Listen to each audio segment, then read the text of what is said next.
That's physical self-defense, but what about emotional self-defense? If somebody came up and started attacking you in the street, most likely you would defend yourself, and rightly so.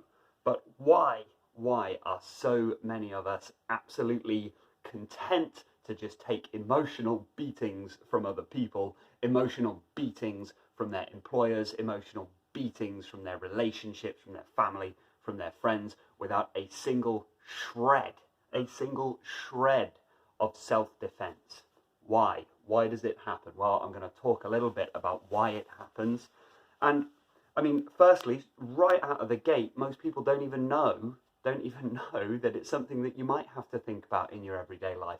Have you ever come home from work and you're just feeling absolutely destroyed, just beaten down completely from work, or you're just constantly drained and tired? It might be because you've been you haven't been aware of some of the attacks that have been coming in throughout the day. So I've said it before, I'll say it again.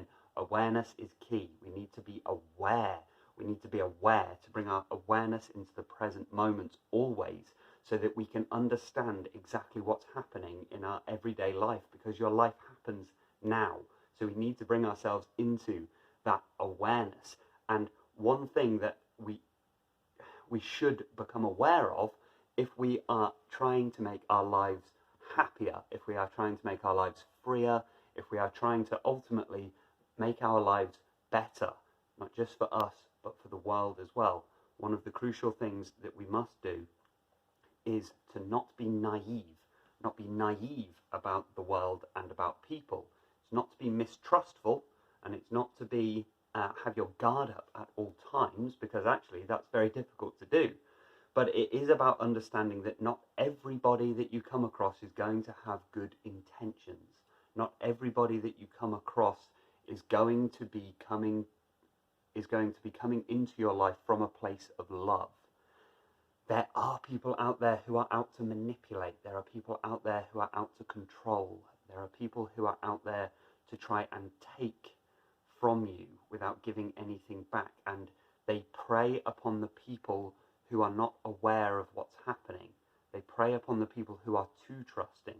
They prey upon the people who are not as perhaps understanding of what people can be like. So don't be one of those victims. Don't fall prey to something like this. And it's worth starting to become aware of people's emotional energy towards you. People can come to you all smiling and thumbs up, but actually think about it. When you come away from talking to that person, are there any people that you talk to, you just come away feeling a bit drained? Or you come away just, although you were laughing and smiling and joking, you come away and you think, actually, what was that comment that they made? That was a bit odd. It just made me feel a bit odd. It's worth starting to take a deeper look at that. And don't dismiss it. Don't dismiss that. And this is what I want to talk about. So this is emotional self-defense. I'm going to be doing a little mini-series on how to protect yourself, how to defend yourself emotionally from some of these attacks. Now, the reason a lot of the times we're just permissive of this and we just allow it to happen is because we don't understand that your emotions matter, that your feelings do matter, that if somebody has upset you, it's not a case of you just, I just need to feel I'm silly for getting upset. I'm just too sensitive. I'm just, I need to get over it. I just need to toughen up about this. No, actually, that's not the right way at all. If somebody has upset you and said something that has upset you, it's not just about, you're too sensitive. It could be that we need to learn about ourselves, we need to learn about other people, and we need to think of an appropriate response so that when that happens again in future, we respond more appropriately, a bit more directly, maybe overtly as well as inwardly as well. So it's about learning how to field it when it comes in. Well, firstly, how to prevent it happening in the first place, which is the subject of what I wanted to talk about today, which is to know your worth, know your value. Now, know your worth sounds a little bit cringe-stagram. It sounds like overly sweet, and I see it posted a little too often without the substance that really needs to back that up, because it's quite a powerful thing to truly know your value. And here is why it's important. Here is why it's important. Because when you have something that you know is valuable, you protect it. When you have something that you know is valuable, you protect it. You keep it safe. And so understanding that your feelings, your emotions are valuable, that you are valuable, you then, by understanding that, you don't just leave it out in the open. You don't just freely leave yourself completely unguarded and just give your attention away, give your focus away, give your trust away. Suddenly, by understanding that our attention, our focus, and our trust, and ultimately our love, is a very valuable resource, we don't just start throwing it here, there, and everywhere. We actually start to understand and respect the value that we are bringing to the world. So if you had a stack of money, you wouldn't just leave it out in the street, because you understand the inherent value of this money. And because you know its value, you don't just leave it out there because someone might take it. And yet, in our everyday life, going into work, talking with friends, talking with family, talking with whoever, we leave ourselves completely open and unguarded. And if we do that, it's not long until somebody sees this, and sometimes meaning to, and other times not meaning to. So sometimes they, in the case of like narcissists and sociopaths, they might actually actively see that and then target you and then start directly manipulating you. Or sometimes it just happens just automatically. I mean, if you were just around somebody who just keeps giving out free money, well, you'd probably go and take quite a bit of it because, well, if someone's just giving it away for free, then, well, sure, I'm just going to take that. So understanding your worth and understanding your value, it makes it far less likely that somebody can manipulate you. And this is one thing that you can do, just understanding the value that you bring to the world. And it's got absolutely nothing to do with the material value that you hold. There may be a part of that in there, because it is, if somebody has a huge amount of physical resources, then it's like, well, there is value in that. Absolutely, there is worth in that. But it's only a tiny, tiny percentage of the energy and the power that people bring to the world. Physical resources are a part of it. But actually, underneath all of that, underneath this physical world, we're all aware of this social world, this world of feelings, this world of emotions, and this world of power, ultimately. And it does have something to do with physical resources, but not everything. Not everything. And so, understand right away that it doesn't matter what you do for work in terms of the money that you bring. It's got nothing to do with your value. It's got nothing to do with your worth. I mean, think about it. Take a look at yourself. Take a look inwards and have a real think about what are some of the amazing things that I bring to this world. Perhaps you're a very cheerful person. Perhaps you're a very positive person. Or perhaps you're a very inquisitive person. Perhaps you're very curious. Perhaps you're naturally warm. Perhaps you're naturally compassionate. Perhaps you're naturally quite fierce and quite direct. You've always been very confident. Perhaps you are very learned and you have a great deal of knowledge. Perhaps you don't have a great deal of knowledge, but you do have a huge amount of intuition and wisdom and insight. Maybe you're just a very nice person to be around. All of these things are life. All of these things are human beings. And yet we just discount them.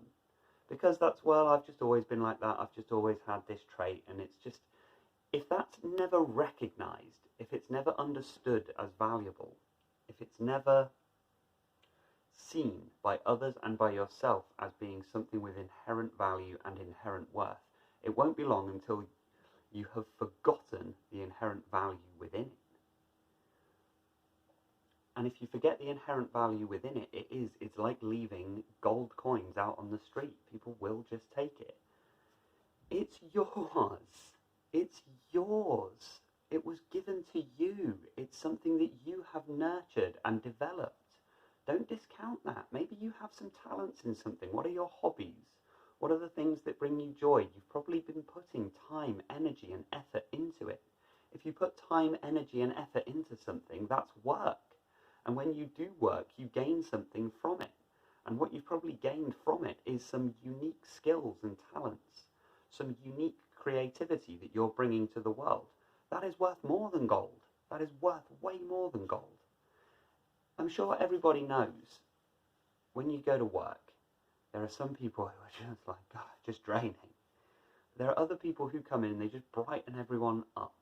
Now, everyone's doing the same job. You might all be on the same wage. You might all be technically doing the same job. But the person who comes in and brightens everyone's day and brings the energy up, there's value in that. So here's the first thing you need to do when it comes to protecting your own emotional energy, is to understand that you could be sitting on a gold mine and it's being exploited, you are being manipulated, you are being controlled, and you are being stolen from. Let's take the example of the employer and think of some examples here. So perhaps the server at the front of the business, let's say a cafe. I go to a lot of cafes and things like that, and you want to go to the place where someone's smiling and they're chatting and they're funny and you can have a little bit of a chat. I will go there and pay double. I will go there and pay double for a coffee rather than go to the place where it's just miserable and negative and no one's got a nice thing to say about anyone and there's no real service, but it's cheaper. Most people, actually, that's part of the service that's there, is the charisma of the server. And the server might not actually know. The barista making the coffee might not understand that actually they're bringing in a huge amount of business to that cafe. This is just an example, by the way. There are many of them, but as an example, that works quite well. Because the barista then, if that barista is not aware, and actually, let's say on that team, only one of them does have that smile and that bubbly personality and welcomes everyone in and is naturally warm and loving and kind, and so people want to come to that particular person. You have to understand then that if you understand the worth of that and the value of that, it's not then about exploiting that. It's about understanding that the employer might exploit that and want you up front more often at the front. And you can stop there and say, well, hang on a minute, because you understand your value and your worth. Now you have bargaining power. You can negotiate more because you understand, well, actually part of what I bring to this company is this natural charisma and this my humour and my warmth that actually I'm not sure if the others are really bring that same thing. And so you might be a little more likely and a little bit more inclined either to ask for more money or to, at the very least, not be treated like garbage. Same when it comes to relationships. It's very, very common for somebody who is negative, let's say with real bad intent, like a narcissist, a manipulator, a sociopath. One of the things, if you want to manipulate somebody, if you want to control somebody, one of the things that you do is take their self-esteem away, is to take their sense of self-worth and value away, to isolate them away from the people who make them feel good about themselves so they're feeling bad about themselves. Because then they have to turn towards the narcissist, they have to turn towards the manipulator for validation, for attention, because they're not getting it from anyone else. And that's how the narcissist then takes control of that person.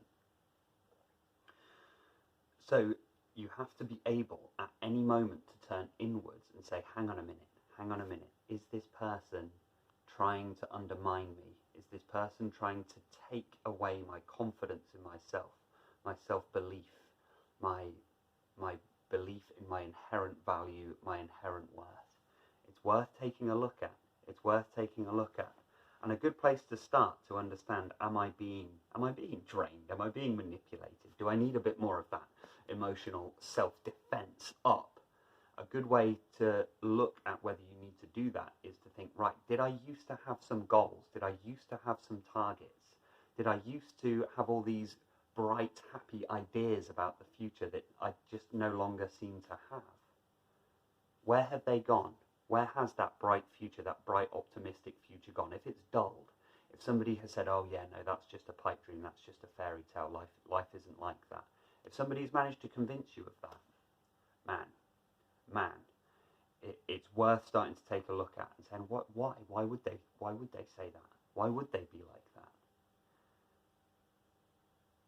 If you were setting about to try and do something like really good for yourself, like you wanted to like lose a bit of weight or something, you're like, oh yeah, I've lost a pound, and that just a pound. Is that it? Come on, you're just gonna quit that, like you quit everything. A pound, that's an okay thing to do. But like, no, you probably won't stick with it, and you should probably put your time and energy. It's like, whoa, hang on a minute. That is like somebody. This is how serious that is. When somebody does that to you, it's like they've walked up and slapped you across the face. Now, if somebody walked up and slapped you across the face, you would not put up with that. You'd say that was not deserved. Why would you do that? Call them out on it. Why? Why would you say that? Why would you say that? A good friend, somebody who loves you, will be mortified if you go, hang on a minute, sorry, why did you say that to me? I'd appreciate it if you didn't.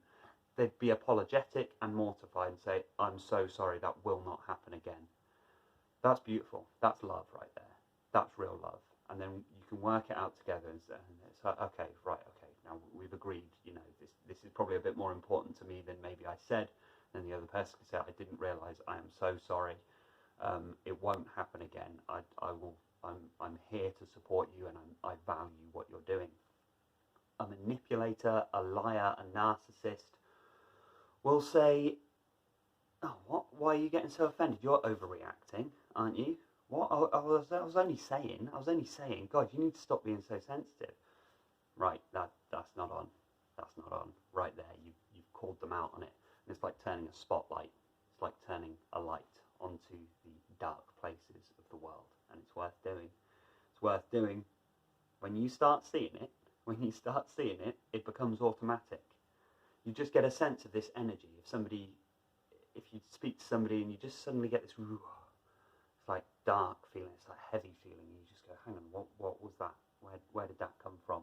And you might think about what was said exactly, and you go, oh yeah, actually no, that was not on. You can't catch it every time. You can't always just catch it immediately and like they fired an arrow, you catch it and like throw it back. Like you're going to take a few hits. You are. It's like in boxing and stuff. You have to understand that. It's like, yeah, you're not trying to never get hit. It's about rolling with the punch so that ultimately you can hit back and ultimately be victorious and win the fight. So there are some things you're just not going to catch, and it'll only be like once the conversation is over, you come away and go, hang on a minute. I was trying to say about this dream that I had, and this person just completely destroyed it. Or I've gone very much into the relationship side of things. But let's take it back to like the employer sort of thing. If you're like, right, you've got these ideas at work or something you'd like to change actually, about your working pattern, your shift pattern or something like that, and you're like, look, there's minor adjustment to make. You go to your manager, I'm doing my job, doing all of this, I've just got a few minor adjustments, can I, there's these things here I think could change for my well-being, for everyone's well-being, and to increase productivity, etc. And if the employer's always like, no, you just have a poor work ethic, you just need to stop being so sensitive, you just need to work harder, then this is what I've learned to do, is say, okie doke, see you later, here's my notice, I'm out, thanks for everything, but this doesn't work for me anymore. And often they go, whoa, wait, where are you going? And sometimes you can then come back, but other times it's like, well, actually no, they to be honest, most of the time they don't say, oh, where are you going? They just sort of go, okay, see you later then. So, all right, then, fine. Which is probably why I've ended up self-employed. But the reason I've ended up self-employed and I've gone self-employed is because I understand that there are some skills, some talents, and some traits that are not entry-level gym instructor. What I can bring, I can only bring if I have the space to use my creativity. I'm an unusually creative person when it comes to like the fitness industry and stuff. I need to be able to explore that and express that, and that cannot be done in a corporate environment. It just can't. Relationship, employee, know your worth, know your value. I know that sounds a little bit saccharine, and I know that sounds a little bit overly cringe-stagram and a bit sweet, but it's crucial. It's very, very important if you want to be happy and free and light and full of joy and healthy for yourself and for others. Understand your value. That could also mean understand that you need to increase your value in certain areas. Maybe you understand, actually, I'm not that nice a person. Maybe I need to be nicer. Sometimes just bite a bullet, increase your value as well. It's not just, it's understanding that everyone does have inherent value, but you can increase it as well. Become light and full of joy. Become better at your job. It will increase your negotiation power, your bargaining power. Yeah. And understanding that you are lovable. You are lovable. And if somebody is making you feel unlovable, then they gotta go. They gotta go. Because everybody is lovable. Everyone is. There's not a single person on planet Earth that is not. And love is the most valuable thing on Earth. The most valuable thing on Earth, hands down, that I can say with utter certainty. There is nothing above love. Nothing. And we come with it. That's the beautiful thing. We come with it. You already arrived with your pot of gold. Now we can find better ways to express that love, that joy, that gratitude, that happiness, that health. Sure, but the gold that you arrived with, that's yours. It was given to you. Don't let people take it. Don't let people take your gold. It's yours. Enjoy it. That is episode 1 of Emotional Self-Defense. Episode 2 coming soon. Protect yourselves at all times, people. It's a dangerous world out there for the sensitive like me. The emotionally sensitive people like I am.